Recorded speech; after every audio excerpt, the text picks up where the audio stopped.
It's pissing me off too because so many people, look down and shit on incelibates, on involuntary celibates.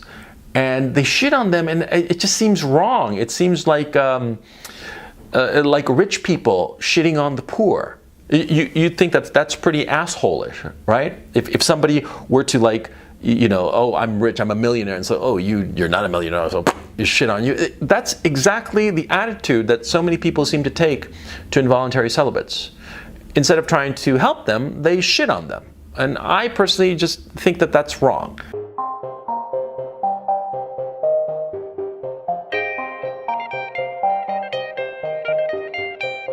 One of the problems of incels, it seems to me, as an outside observer, is that involuntary celibates have this bizarre fantasy that one woman can satisfy all of their needs. That there is this one woman who will be their everything. I'm here to tell you, there is no such person, not for any man. There is no one woman who can be your everything, okay? Let me give you my personal experience. I'm going to talk about things that actually happened to me, and just to not get into trouble today, I'm going to talk about things that happened to me, 20 years ago, okay? In 1998, I was living in New York City. I had a place in Lower Manhattan, nice loft, and I was dating a girl called S.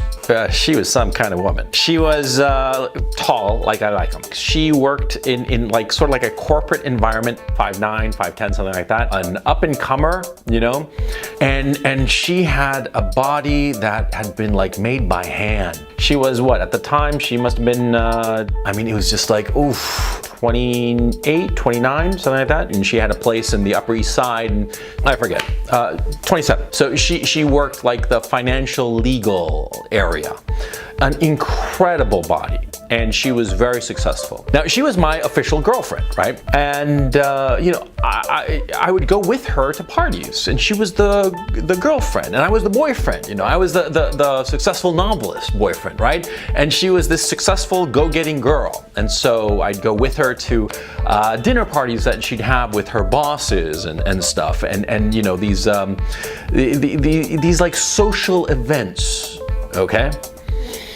And at the same time, it pains me to admit it, but even though S was just very, very hot, I was also seeing a girl called, let's call her L. One of the best fucks I've ever had in my life. Now, L was not my type at all. She was this petite little redhead and just this tight little body. 5'1", 5'2", really just short. She wasn't trashy per se, but she was kind of white trash. She was just, unbelievable. Having sex with S was all right, a little bit of a chore sometimes. With L, it was just incredible. It was just fantastic sex. Best sex of my life, no question. The sex with S was sort of like a chore, and it was not a very pleasant chore, to tell you the truth.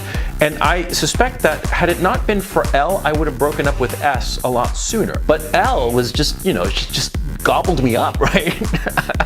Oh man, I shouldn't have used that terminology. But anyway, there was S, who was my official girlfriend, and L, who was my side piece. And at the same time, there was S, but actually, I'll have to change her name. The third woman, her name was F. Let's call her F. Okay, just to keep them straight, because I just suddenly realized that they had the same first initial. But F, this third girl I was seeing, she was the girl I talked to.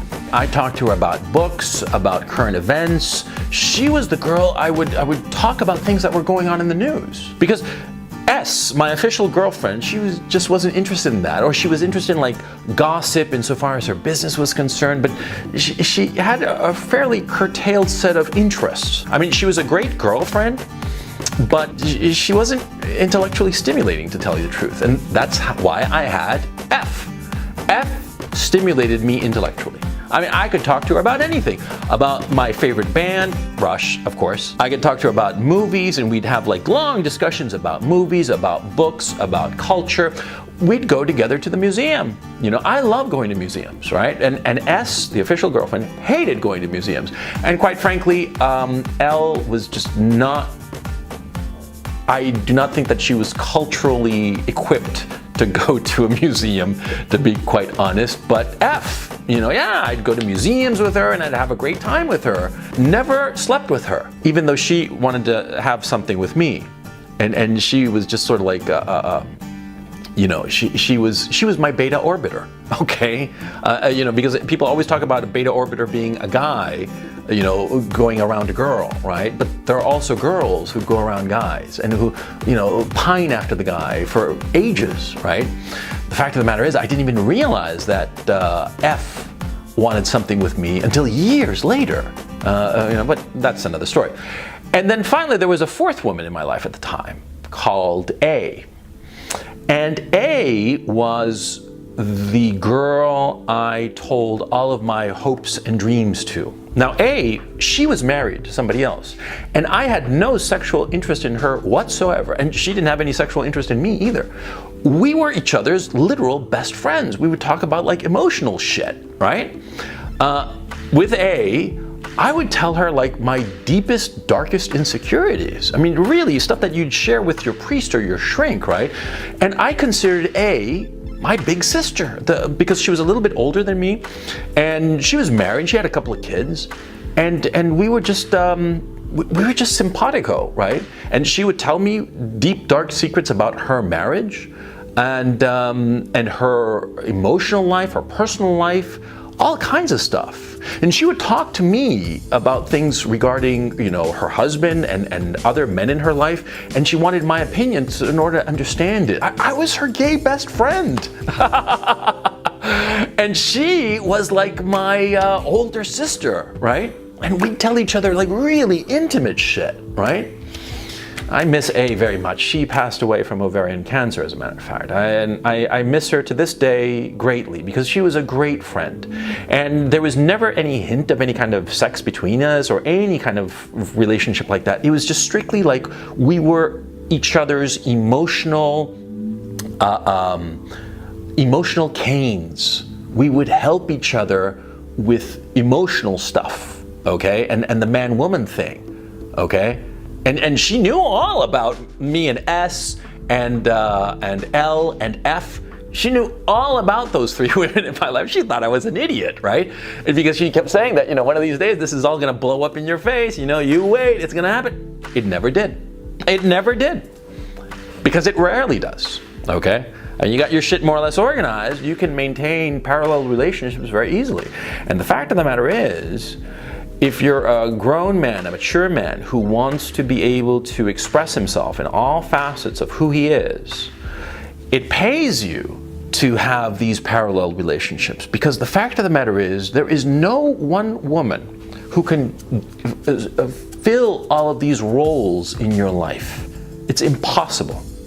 No one woman can be your girlfriend, can be your fantastic mistress, can be your best bud to go out and do all the fun stuff together, can be your emotional crutch who can help you out and talk you through, all your emotional baggage and shit. No such woman can exist. It's impossible, because what happens is that these different roles, they contradict one another. See, for hot sex to exist between a man and a woman, I mean, that blazing hot sex, well, first of all, it's for a short time. It never lasts very long. 6 months is the half-life. It might end, shortly thereafter, or it might end in 18 months, but it always ends. That blazing hot sexual relationship, it always peters out. It always peters out. And it just becomes, well, you're just sort of like stuck with one another. And often as not, if you're attracted to somebody on a purely sexual basis, you'll discover, as I did with L, that, yeah, sure, you're attracted to it sexually, but in other aspects, you're not attracted to her at all. And you don't really want to be with her insofar as those other aspects. But there are other women that you do want to be with. And like I say, you don't want to necessarily sleep with them. It's not necessarily a sexual relationship. Like with A really was one of the best friends I ever had, and I think I helped her out, and she definitely helped me out on a lot of things that were really important to me at different times in my life. And I hope that I was as good a friend to her as she was to me, and like I said, I miss her dearly. Now, insofar as F is concerned, She was another girl that she couldn't. She didn't have the equipment to deal with my emotional issues the way that A did. Okay, and there was also another issue that A knew me from way back when, since I had been like, I don't know, at the time I was like 30, and she'd known me since I had been like 20, okay? She'd always been this big sister figure in my life that I cared for very deeply, whereas F, she was this great girl that I could talk to about all kinds of stuff, but I just didn't want to have any kind of relationship with her beyond that. I wanted to hang out and have a good time with her. You know, she was the buddy I'd watch a movie with, but she wasn't somebody I wanted to sleep with. And she wasn't somebody that I really wanted to talk to and tell about my deepest, darkest secrets. And insofar as S was concerned, my official girlfriend, she was great. She was great. She was a woman that I could see myself, her being the mother of my children. Because at the time, we wanted very similar things insofar as life is concerned. Now I've changed, but it doesn't really matter. At that time, I seriously considered her as a potential wife. But see, insofar as other aspects of my life, of my being, of my person, she was a terrible fit. On the sex part, on the emotional part, the emotional availability, because she had hang-ups of her own. And because of those hang-ups, you know, on an emotional level, we just weren't clicking. But we fit really well together in the kind of life that we wanted to live, or at least the kind of life that I wanted to live at that time, that I thought was something that I wanted long-term, but that's a long conversation. It's for another opportunity. But the point I'm trying to make here, in telling you about these 4 women that I was seeing at the same time back in '98, see, one of them could not fulfill all of the roles that I needed. You see? I needed different women for different roles in my life. Now at that time I had 4 women and I was only sleeping with 2. Okay, the other 2, it was like emotional, it was an emotional thing, an emotional connection. But you see the point I'm trying to make here. It's trying to explain to you that no one woman can fulfill all of your needs because your needs are contradictory. Okay? Your hot sexual partner, when she starts hearing about the problems that you had growing up with your parents and shit like that, she's going to be turned off. It's inevitable. Okay? Because part of the reason of hot sex is there's an element of not really knowing who you're with. But when you actually start to know them well, and start to understand them well, then your attraction, your sexual attraction, it goes by the wayside. See? You're not sexually interested in them. Because we're always interested in that which is sort of unknown, that's sort of like dark and mysterious. It's human nature. And to fight it is stupid, okay? And so I'm explaining this to show you in a practical and pragmatic way how in my particular case with these 4 women, it was impossible for any one of them to fulfill all of the roles. Now, for an incel, an involuntary celibate, to go out into the world and expect that they're going to find the one woman who will be the mother of their children, this great lover, this best friend, and at the same time have like this deep and profound emotional connection, it's a wonderful fantasy. But it's a fantasy. It can't happen in real life, no matter how hard you try. Okay? No matter how hard you try, no matter what you do, you will never find such a woman. It's ridiculous to think so. But see, involuntary celibates, they have this illusion, they have this fantasy that there is the one woman who can do it all. And so multiple things happen. First of all, finding this one woman loads them with pressure. Okay? And so every woman that they meet, they're trying to figure out, is she the one woman who can do it all? Is she the one? Yes, no, maybe, right? They freak out every time they meet some woman because they're terrified that this woman that they're meeting is the one, okay? Instead of taking the woman that they meet on her own terms. When I met these 4 women over the years, at different points in my life, right? I just took them as they were. With A, for instance, she was a student of mine. when I was a 20-year-old, I taught English as a foreign language, and she was one of my pupils. Okay, and from the get-go, I just took her as she was. I thought she was a great girl, and we'd hang out and have coffee. And there was never any kind of sex thing going on because she was a little bit older than me, and just there wasn't that sexual spark, but there was this weird affinity. And I just took her as she was. I wasn't trying to make her be the one. I just took her as she was, and because of this, we established this profound relationship, which is, and I've mentioned it here, and I've been a little cavalier about it, but to tell you the truth, it was one of the most profound relationships of my life. Because I told her things, deep, dark secrets of who I was and my background that I haven't told anybody else, even my wife, quite frankly. Okay? And I was able to do that, but it was because I took her as she was. When I met her, I looked at her and I was not sexually attracted to her, even though she was a lovely woman, but I wasn't sexually attracted to her at all. But I thought that she was a great person, and I liked talking to her. And so I just took her as she was, and that's the problem with involuntary celibates. They don't take a woman as she is. They try to find the one, and so they're both panicking, and when they don't immediately find the one, they sort of like discard the woman, as opposed to not realizing that that woman that they're meeting, yeah, sure, they might not be the future mother of their children, or they might not be the future sex partner, but there might be other aspects of who this woman is that can fill them with joy and happiness. You see what I'm saying? This is a pragmatic approach that it seems to me that involuntary celibates don't they don't follow. They think that, like I said, that there is the one. If involuntary celibates were to throw aside this notion that there is the one, and to realize that they should just take women as they are, as they come at them, and they should try to establish a relationship with every woman, and every woman that they meet, they try to establish a relationship on whatever grounds that relationship is comfortable on. With F, for instance, the girl I would hang out with and watch movies with and have a good time with and have a laugh and do all kinds of stuff. Yeah, when I met her, I just wanted to be friends with her. I never wanted to sleep with her or anything of the sort, okay? It was only, like I said, years later that I realized that she had feelings for me, but that's not my problem, now is it? It was her thing.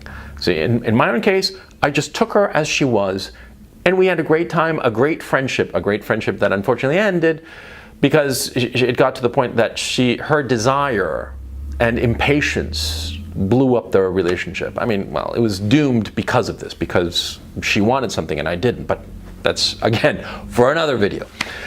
The point I'm trying to make, and I guess, like as always, I'm not being very articulate as to how to make it, but involuntary celibates, and if you are one, you should follow this advice, should never try to find the one, and should remove that illusion, that fantasy from their mind, because it prevents them from interacting with women, with whatever woman they find, on a normal basis, because they're so pressured, they are so self-pressured to find the one woman who will make them happy in all regards, that they, on the one hand, self-sabotage any relationship because there's so much pressure and so much anxiety on themselves. They put so much anxiety on themselves that they spurg out, and the woman, whatever woman it is, doesn't want to have anything to do with it, because what woman wants to be with a spurg? No woman, right? So they self-sabotage, and they, by dismissing any woman who might not be the one, they lose out on potentially very profound relationships that can serve them well. You see what I mean? Well, I hope this helps any involuntary celibate who's watching this, because I've thought a lot about the whole issue of involuntary celibacy, and it just seems tragic. It seems tragic, and it's pissing me off too, because so many people look down and shit on incelibates, on involuntary celibates, and they shit on them, and it just seems wrong. It seems like rich people shitting on the poor. You think that's pretty asshole-ish, right? If somebody were to you know, oh, I'm rich, I'm a millionaire, and so, oh, you're not a millionaire, so you shit on you. That's exactly the attitude that so many people seem to take to involuntary celibates. Instead of trying to help them, they shit on them. And I personally just think that that's wrong. And so I guess that's why I wanted to make this video for incelibates, so that they, you know, kind of like, you know, get with it. See? You will never find the one. Throw that illusion out of your head and recognize that different women can fulfill you in different ways.